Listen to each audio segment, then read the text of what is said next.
যোদ্ধাগণ, আমাদের অত্যন্ত সতর্ক থাকতে হবে। রাক্ষসরা মায়াবী আর ছদ্মবেশ ধারণ করতে সক্ষম। যে কোনো সময় যে কারোর রূপ ধারণ করে তারা তোমাদের সামনে আসতে পারে।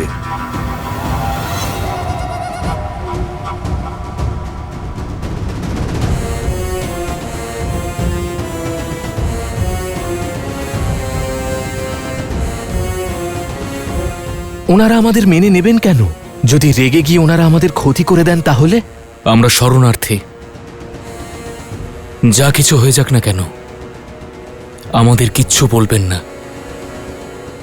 আমি ওনার সঙ্গে কথা বলবো।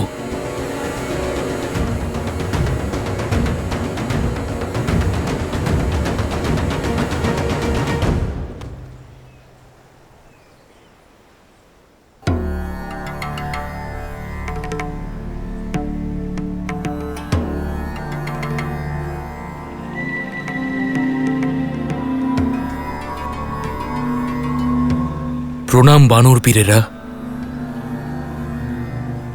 কারা এরা? আমরা লঙ্কার তটে আছি, অবশ্যই ওরা রাক্ষস হবে। কি তোমার পরিচয়? কোথা থেকে এসেছো আর কেন এসেছো? আমার পরিচয় শুধুমাত্র এইটুকুই, আমি শ্রীরামের ভক্ত, ওনার শরণে এসেছি। ভক্তদের নাম থাকে, পরিচয় থাকে। আকাশপথে এসেছো, তুমি সাধারণ তো নও। নিজের পরিচয় দাও, নইলে মৃত্যুর জন্য প্রস্তুত হও। দাঁড়ান,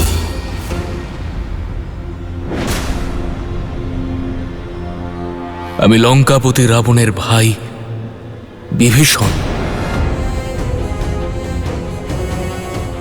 প্রভু শ্রীরামের শরণে এসেছি।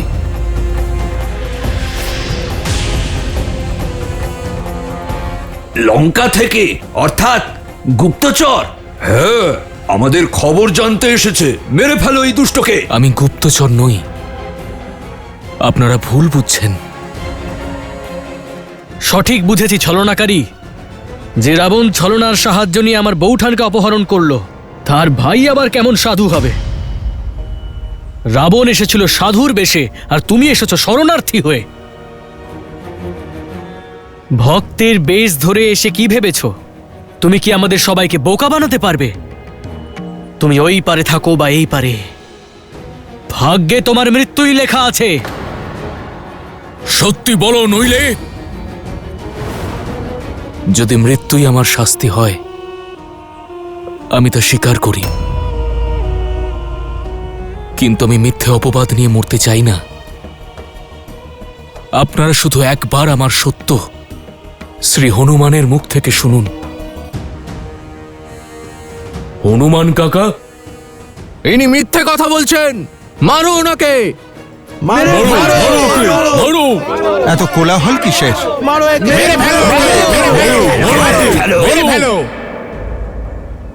আপনি প্রভু শ্রীরামের সংবাদ নিয়ে এসেছেন? আমি ধন্য হয়ে গেলাম প্রভু, আমি ধন্য হলাম। বিভীষণ মশাই,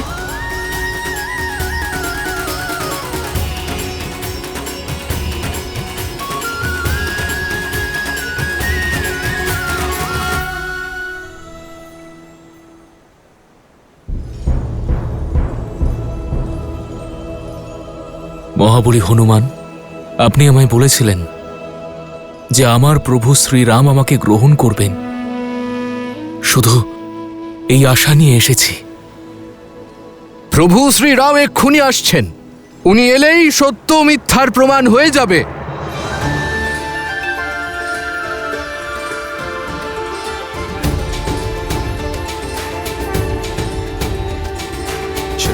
श्रीरामचंद्र कृपालु भजु मन हरण भव भय दारुणम नव कंज लोचन कंज मुख कर कंज पद कंजारु। দয়ার অপর নাম শ্রীরাম, শরণাগতের সহায় তিনি।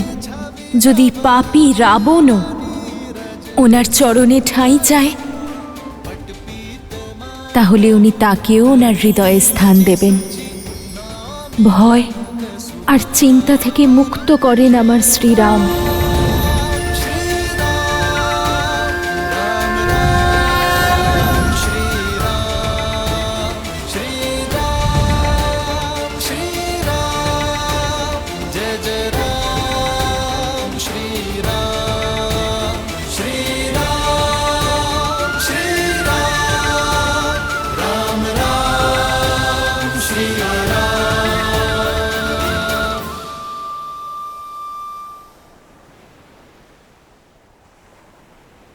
সেই রূপ, সেই জ্যোতি, যেমনটা মাতা সীতা বর্ণনা করতেন,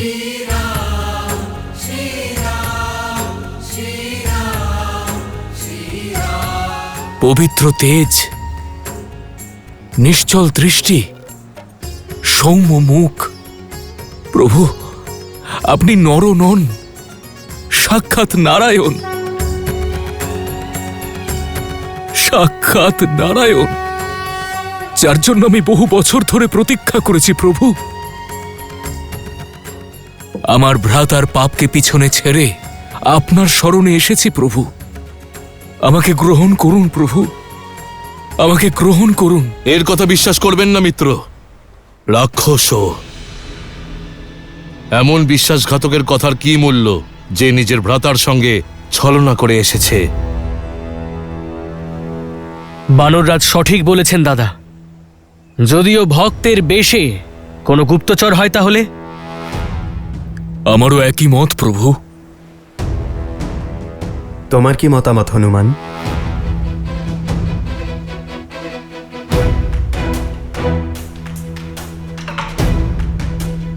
প্রভু, রাবণের অধর্মের লঙ্কাতে বিভীষণ মশাই একমাত্র ধর্মের প্রদীপ।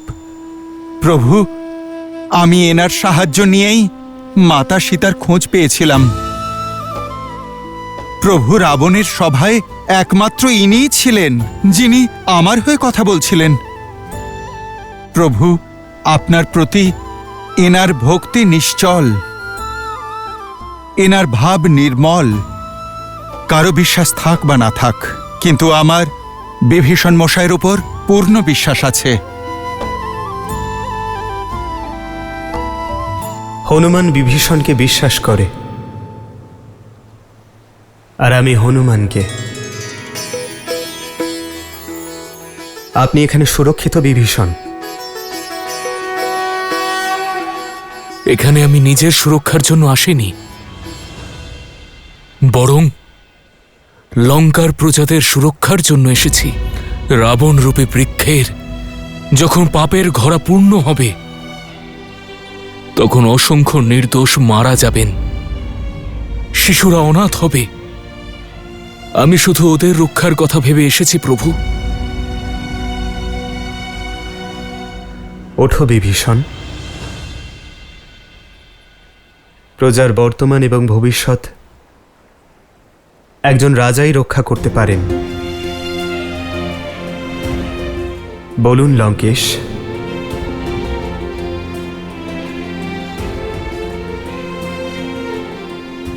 লঙ্কার উত্থানের জন্য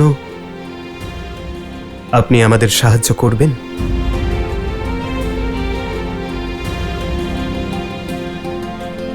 লঙ্কেশ? হ্যাঁ বিভীষণ, রাজা সেই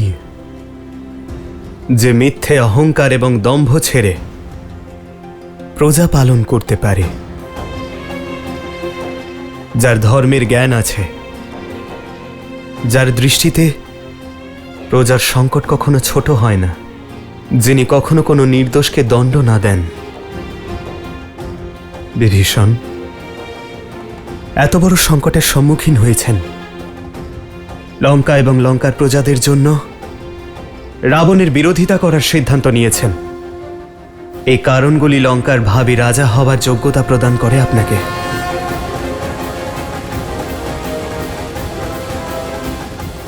আমার বিশ্বাস বিভীষণ, আপনার নেতৃত্বে লঙ্কায় ধর্মের পদার্পণ হবে। আমার মতো রাক্ষসকে এ কেমন কৃপা করলেন প্রভু? না বিভীষণ,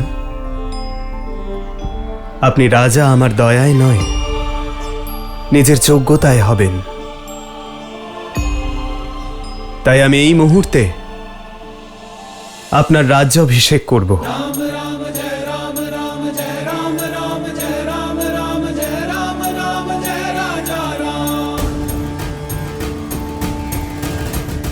রাবণকে যুদ্ধে পরাজিত করে আপনাকে রাজ সিংহাসনে বসানোর প্রতিশ্রুতি দিচ্ছি।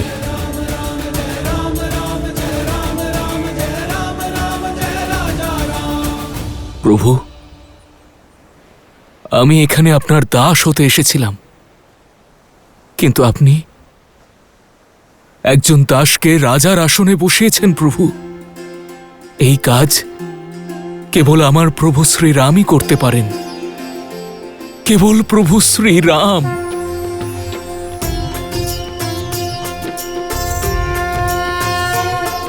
সামর্থ্য আপনাকে দেখাতে হবে বিভীষণ,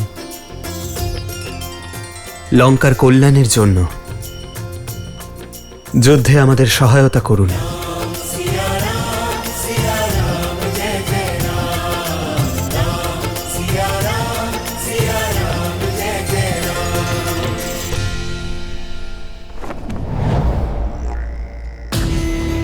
মহারাজ, ওই রাম লঙ্কাদ্রোহী বিভীষণকে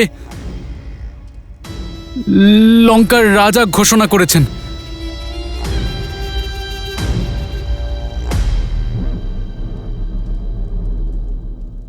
আমি জানতাম বিভীষণ ওখানেই যাবে।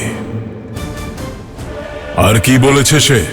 উনি বলেছেন যে রাজা রাজা তিনি নন যিনি রাজ সিংহাসনের শোভা বাড়ান, বরং রাজা তাকে বলা হয় যে প্রজার হৃদয়ে বিরাজ করেন আর ধর্মের পথে চলেন, আর প্রজাদেরকেও সেই পথে নিয়ে যান আর তাদের ভালোবাসেন।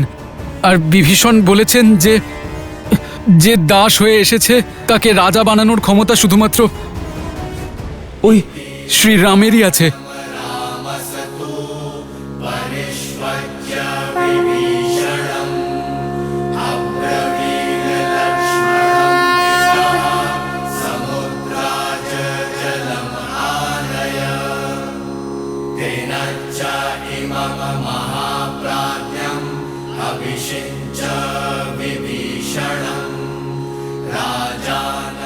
রাম ছাড়া আর কোনো আশ্রয় নেই তোমার।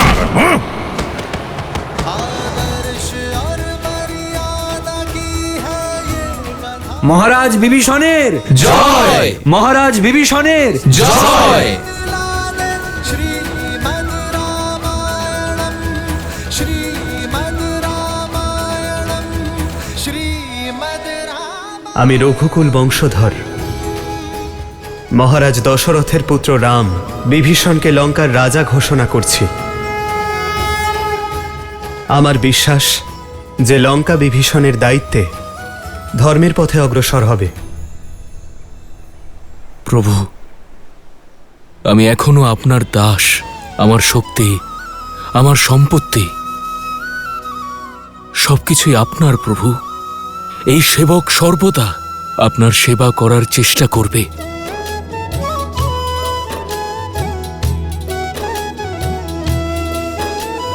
जिन्ह पायन के पादुकन ही भरतु रहे मन लाई ते पद आज बिलो की हम। মহারাজ বিভীষণের জয়! মহারাজ বিভীষণের জয়! মহারাজ বিভীষণের জয়! উষ্ট্রাণম বিবাহেষু গীতম গায়ন্তি গর্ধব পরস্পর প্রশাসন্তি अहो गीतम अहो स्वरम अहो रूपम अहो ध्वनि। কিছু বুঝলে শার্দুল? অর্থাৎ উটেদের বিবাহে গর্ধব গান গায়, এক বেসুরো কুরূপের প্রশংসা করে, আর কুরূপ বেসুরো গাধার গান শুনে হাততালি দেয়। কি অদ্ভুত সাদৃশ্য! এক নিষ্কাশিত কাপুরুষ এক নির্ধন বনবাসীর দাসত্ব স্বেচ্ছায় স্বীকার করে নিল, আর ওই বনবাসী সেই কাপুরুষকে রাজা বানানোর আশ্বাস দিল। দুই ভাগ্যহীন একজোট হয়ে রাবণকে পরাস্ত করার স্বপ্ন দেখছে।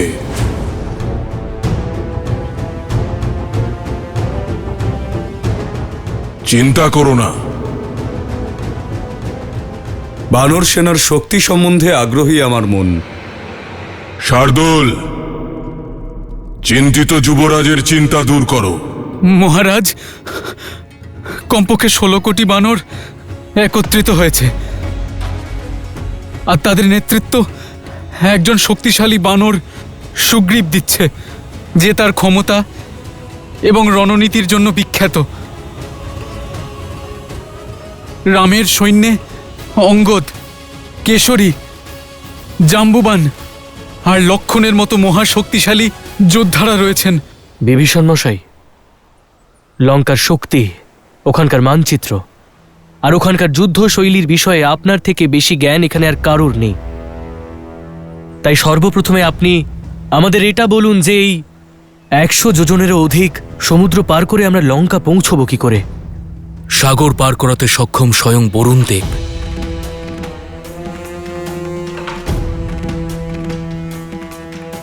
কিন্তু উনি আমাদের সহায়তা করবেন না। কিন্তু তা কেন বিভীষণ? পরাস্ত ব্যক্তির ধর্ম হল বিজেতার প্রতিটি কথা মেনে নেওয়া। তুমি এই পাপী অধার্মিক রাক্ষসের লঙ্কা, যা চতুর্দিক থেকে সমুদ্র দ্বারা বেষ্টিত, তাকে রক্ষা করবে। বরুণ দেব শত্রুদের রক্ষা করতে প্রতিজ্ঞাবদ্ধ। আজ পর্যন্ত কেউ এই সাগর অতিক্রম করতে পারেনি। উনি রাবণের বিরুদ্ধে কখনো যাবেন না।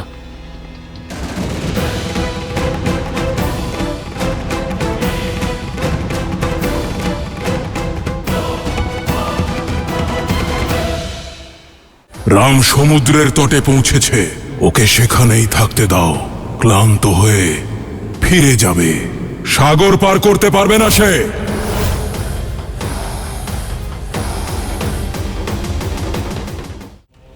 এটা কোনো সামান্য যোদ্ধা নয় পিতা। এত বীর যোদ্ধাদের একত্রিত হওয়া, ওই রামের মনস্কামনা নিশ্চয়ই অনেক বড় কিছু। তাহলে কি ইন্দ্রকে পরাস্ত করা ইন্দ্রজিৎ এক বনবাসীকে ভয় পাচ্ছে? কে ওই রাম? সামান্য কয়েকজন বানর ছাড়া কি আছে ওর কাছে? কেন চিন্তা করছো? বালিকে বধ করে রাম নিজেই নিজের শক্তি ক্ষয় করেছে। আর হনুমান? হনুমান যে উপদ্রব লঙ্কায় এসে করেছে, তার কারণ হলো আমরা সতর্ক ছিলাম না, নয়তো ওর মস্তক চন্দ্রহাস ছিন্ন করত। আর যদি বলো ওই বানররাজ সুগ্রীবের কথা, সে কাপুরুষ যে বালির ভয়ে লুকিয়েছিল। ওই জাম্ববান বৃদ্ধ, আর অঙ্গদ এক বালক। একা হনুমান কি করবে? ওই 16 কোটি বানরকে নিজের পিঠে চড়িয়ে লঙ্কায় নিয়ে আসবে। রাম সমুদ্র তটে বসে আছে, ওকে সেখানেই বসে থাকতে দাও। ক্লান্ত হয়ে ফিরে যাবে। সাগর পার করতে পারবে না সে। তাই বলছি, চিন্তা ত্যাগ করো মেঘনাদ।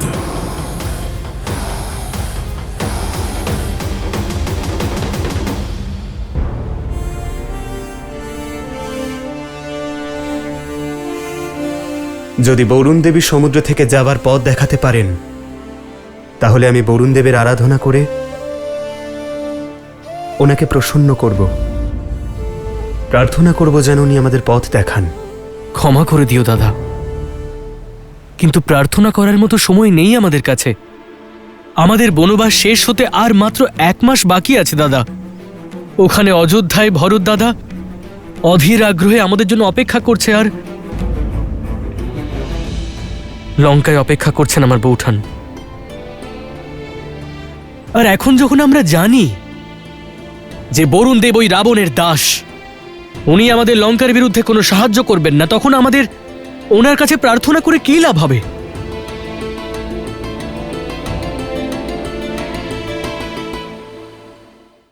আরেকটু প্রতীক্ষা করো সীতা, তোমার রাম আসছে।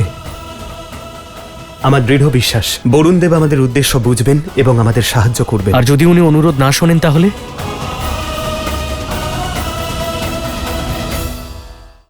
দাদা বীর পুরুষ পুজো করেন না, প্রহার করে নিজের পথ তৈরি করেন।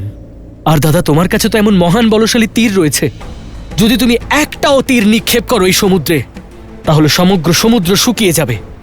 তাহলে বরুণ দেবের কাছে অনুরোধ কেন দাদা? কারণ এটি নিয়ম লক্ষণ। সমুদ্রের ওপর অযোধ্যার শাসন চলে না। সমুদ্র এক ভিন্ন লোক, আর সেখানে প্রবেশের পূর্বে অনুমতি না নেওয়া নীতি বিরুদ্ধ।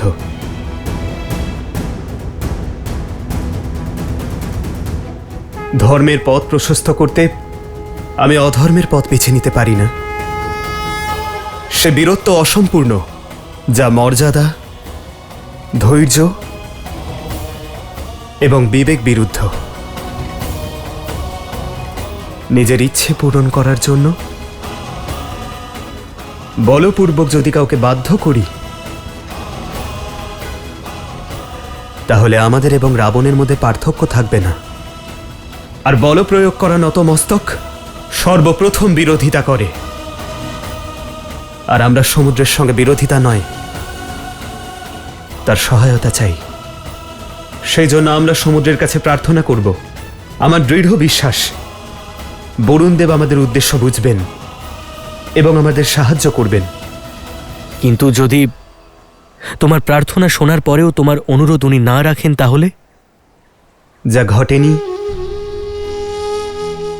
তার কল্পনা করে ভবিষ্যৎ গড়া যায় না লক্ষণ। আমরা অযোধ্যার মর্যাদার সম্মান রাখব এবং তারপর কোনো সিদ্ধান্ত নেব।